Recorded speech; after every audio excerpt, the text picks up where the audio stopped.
Hello, this is Scott Carpenter, and welcome to another edition of the Sasquatch Awareness Project. Today I'm going to talk about Sasquatch. I can't even talk. Today I'm going to talk about Sasquatch repellent for campers. And I'm going to use this chapter. I'm going to do a little screen grab here. And of course, you know, camping is near and dear to me, and I've spent a lot of time camping in the outdoors, and I just felt it necessary, or I should have a special chapter about camping because so many people participate in it, and a lot of times you have your unintended Sasquatch encounter while you're camping. And of course, the first thing as far as repellent goes is good old standby trail camera. I'm telling you, you gotta have some trail cameras if you're an outdoorsman and you're especially in an area that has the Sasquatch in it, or there's a bunch of sightings in your area, or you've seen them in your area, or there's sign in your area, and you're going to camp or spend time there, you know, overnight. You just got to do the trail camera thing. You just got to. It's inexpensive, easy to set up, and it's very reliable as far as a practical way of keeping the Sasquatch away from your area or out of your area, because they really don't like that passive infrared, and they definitely don't want to have their picture taken. So you know, trail cameras are, you know, my number one go-to. Right here I wanted to show there's different ways you can set the cameras up. Right here in this one is a 3-camera setup where you have a camera watching a camera watching a camera, which then gets you a triangle around your tent and camping area.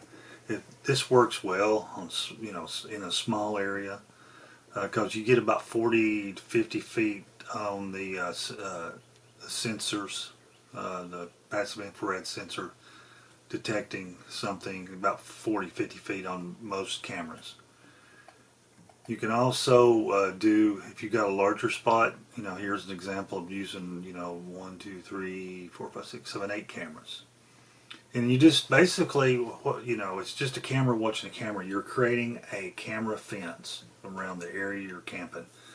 And if they try to cross that, if they try to mess with one camera, the reason I suggest doing a camera watching a camera, if you turn them outwards where they're the cone, the throw, you have the cone, you know, the throw of the infrared sensor, passive infrared sensor is in a cone.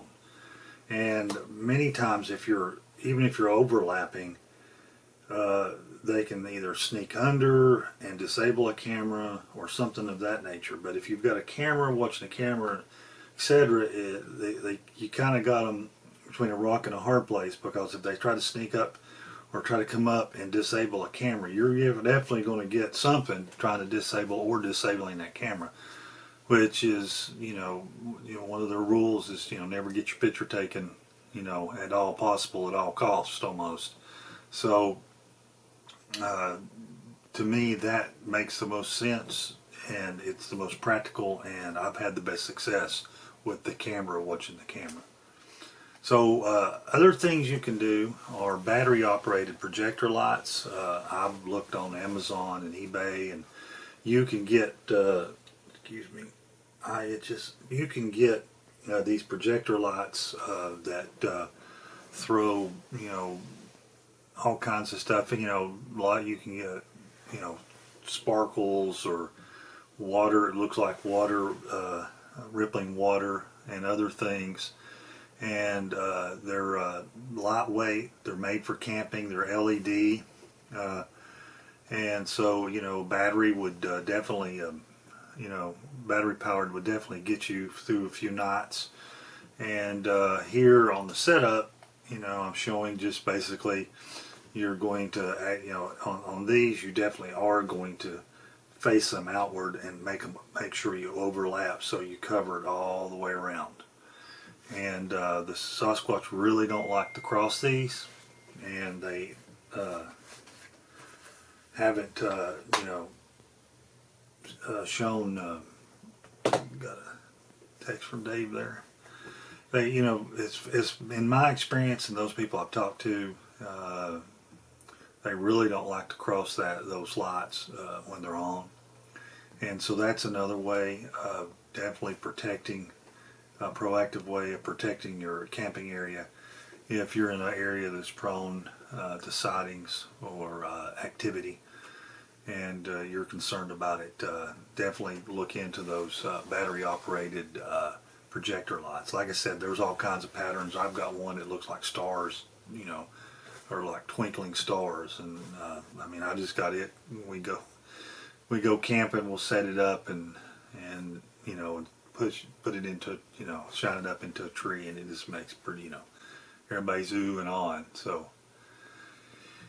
So anyway, so let's go here. So what another thing you could do is motion sensor lights. Now you can get battery operated motion sensor lights for the outdoors, and you know, that's another layer if you feel necessary. I mean, some people do. It just depends on the area and how often you're being aggravated or they're you know, messing with you.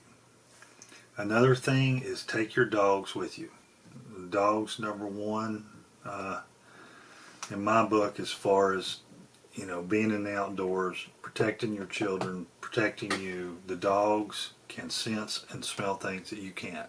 They just can, and I just definitely, if I had dogs and I'd take them camping, because they're going to be a deterrent to the Sasquatch. They're also going to be, you know, an early warning system, Sasquatch or other wild animals. And so definitely take your dogs if you can. Of course, nothing's foolproof, you know, but I think with on the practical side, you know, it's a layered approach, and you know, get what or do what you can afford, of course. And one thing I did put in here that, you know, that I should have probably, I think I've said it multiple times, is if you can go armed in an area, do so. In other words, if you can take your firearm, I would recommend it. If you can't take a firearm, then at least take pepper spray or some other form of defense.